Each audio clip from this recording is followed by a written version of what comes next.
Theodore Roosevelt and Bigfoot. Following the assassination of President William McKinley in 1901, Theodore Roosevelt became the 26th President of the United States. Despite his success in the White House, which earned him a second term, Theodore Roosevelt was also an experienced hunter and frontiersman who had nurtured a love for the outdoors from a young age. He spent years of his life tracking a variety of wildlife through the forests and mountainous regions of the American frontier to the more unique species of wildlife that populate the plains of Africa. Roosevelt captured his memoirs in a series of books, but in his 1893 work entitled The Wilderness Hunter, he tells the story of a fellow frontiersman who claimed to have had an encounter with a creature that resembles the more recent sightings of Bigfoot. The story was told to Roosevelt by an old hunter named Bauman. Bauman recalled the story as an event of his younger years, in which he and his friend headed out into the Montana Territory to trap beavers in a river valley.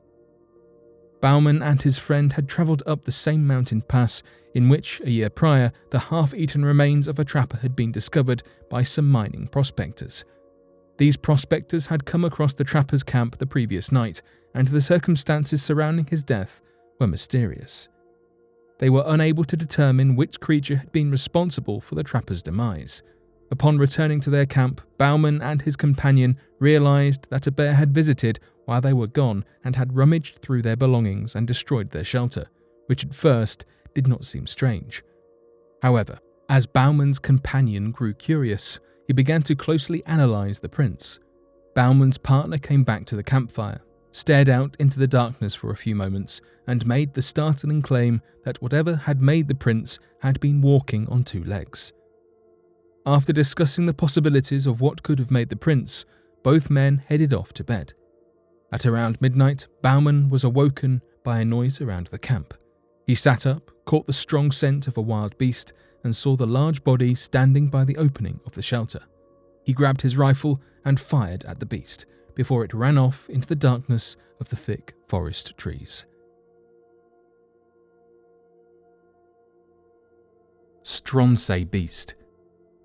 In September 1808, a large carcass washed ashore on the island of Stronte in Scotland.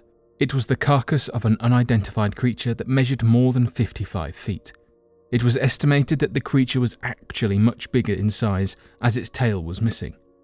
After taking a close look at the animal, the experts from the Natural History Society of Edinburgh could not identify the animal. They reached the conclusion that it was some new species, probably some type of sea serpent. This monstrous animal was given the scientific name of Halcydrus pontopidani.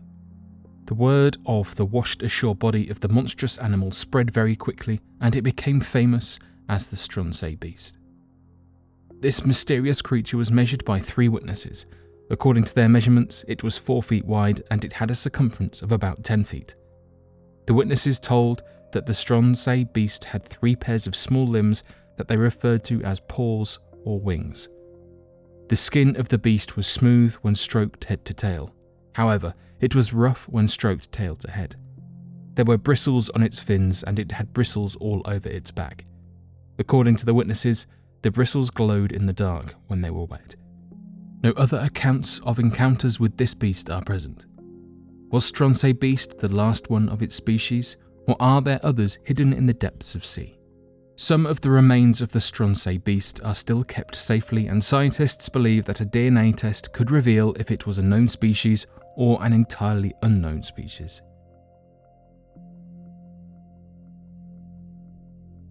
Grey Flats Ghost. If you have ever been in the region of the Grey Flats forests near the town of Beckley, West Virginia, then you will surely know what people mean when they refer to the place as eerie and haunted. According to the local legends, the most haunted part of the forest is located at an old farm right near the south end of the flats.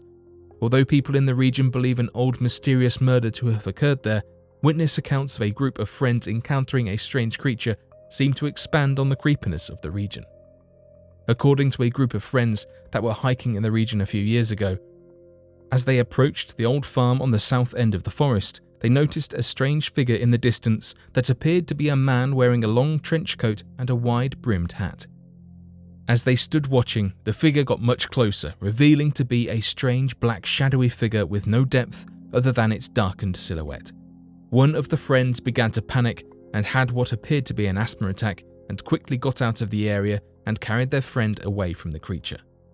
As they made some distance away, they realized their friend was not having an asthma attack, but appeared to have had an unexplainable allergic reaction to the creature when it approached. Although the event could not be accurately explained, it seemed to share odd similarities with other myths and creatures in the region. The strange shadow creature then gained the moniker of the Grey Flats Ghost.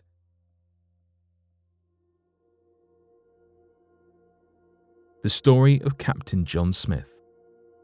According to rediscovered documents published back in 1849, during the year 1611, as Captain John Smith and his crew were travelling around the West Indies, they spotted a strange creature in the waters beside them. The crew described the creature as resembling that of a woman for the upper part of her body, except with a few key changes in her face, such as that of her eyes, of which were described as larger and more round, a short nose, long ears, and bright green hair.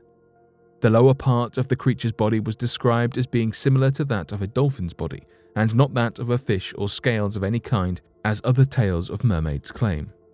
Interestingly enough, when researchers looked for the source of the tale concerning Captain John Smith and his crew's encounter with the mermaid, they found that the original author for the piece, that was later published in 1849, was the author of The Three Musketeers. This has led many skeptics to believe that the stories could have been fabricated. However, at the time, the author was more than well versed in writing articles pertaining to non-fiction, and had even co-authored other pieces that involved true stories of encounters with mermaids. This helps to not only prove the author's fascination with the subject, but that the rigorous fact-checking involved with publications at the time more than helped to steer the author clear from fictitious accounts in his works. Still, to this day, many claim that the account is nothing more than a forgery, despite evidence of Captain John Smith and his crew encountering other strange creatures in the sea and often writing about them.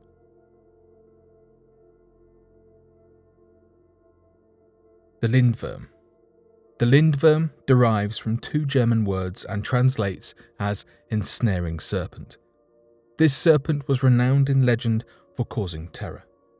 During the 19th century, Gunnar Olof Hilton Cavelius, a Swedish folklorist, compiled a set of eyewitness reports of the Lin Verm. Descriptions of the Lin Verm's appearance vary across accounts. The most common depiction of the creature is a serpentine body with wings, a dragon-like head, reptilian skin, and two clawed arms in the upper body. Because of its physique, the creature did not walk, but rather slithered around the ground like a snake, using its arms to navigate. Notably, the Lin Verm was said to have a mouth big enough to swallow a man at first bite, and when the explorer Marco Polo set eyes on the creature, he described it as being mighty enough to take down a man on a galloping horse with a body that was 10 palms in girth and 10 paces in length. Characteristics prescribed to the Lin Verm also vary. The shed skin of the creature was believed to enhance a person's knowledge of nature and medicine, and some believed sightings of the creature was a sign of good luck. However, most accounts focus on the terror caused by the Lin Verm. The creature was known to cause death and destruction wherever it went, from rivers to seas and to land. It feasted on cattle and other livestock, and was even known to invade local churchyards and consumed the bodies of the dead. Unsurprisingly, this notorious creature has featured in many folklore tales. In Norse mythology, the dwarf Fafnir is turned into a Lin Verm, while an Austrian tale features a Lin Verm that had caused a whole city to flood. In order to defeat the creature, the Duke offers a reward for anyone who can catch it. So some men tie a bull to a chain knowing that the Lin Verm will eat the bull. Once it does, the creature is hooked like a fish and can be killed. The story also told by Saxo Grammaticus tells of Ragnar Lodbrok, a king of Denmark and Sweden. The Earl of Gotteland's daughter, Thora Borgerhjort, was given a baby Lin Verm by her father. However, the Lin Verm grew more powerful and eventually took Thora hostage. Thora was only saved when the brave Ragnar killed the creature. The most famous tale the Lin Verm features in is called Prince Lindverm. In this story, a king and queen long for a baby. One day, a sorceress tells the queen to place 2-handled chalices in her garden, and in the morning, they will grow into a red and white cross. The sorceress tells the queen to eat the red rose to give birth to a prince, but that she cannot consume both roses. The queen follows the sorceress's instructions and eats the red rose. However, she cannot stop herself from also consuming the white rose as well. The queen fell pregnant, but when her labour came, she gave birth to a serpent-like creature that slithered away. The prince grows up completely unaware of the circumstances of his conception and birth. He eventually decides to seek a bride, but soon finds himself blocked by the Lin Verm, which hisses at him. "A bride for me before a bride for you." When the prince confronts the queen, she breaks down and tells him how the Lin Verm is the boy's elder twin. The prince finds and sends multiple brides to the Lin Verm, none of the girls knowing who it is they are marrying. However, the Lin Verm eats each of the girls. Finally, a poor shepherd's daughter agrees to marry the Lin Verm. The girl comes across the same sorceress from the beginning of the tale, who tells her to wear 10 white dresses and carry a tub of lye, milk, and whips on her wedding night. Following the sorceress's instructions, on her wedding night, the girl orders the Lin Verm to shed its skin, then whips him with a lye-soaked lash, bathes him in milk, and embraces him. After shedding its final skin, the Lin Verm is revealed to be a handsome prince, and the two live happily ever after.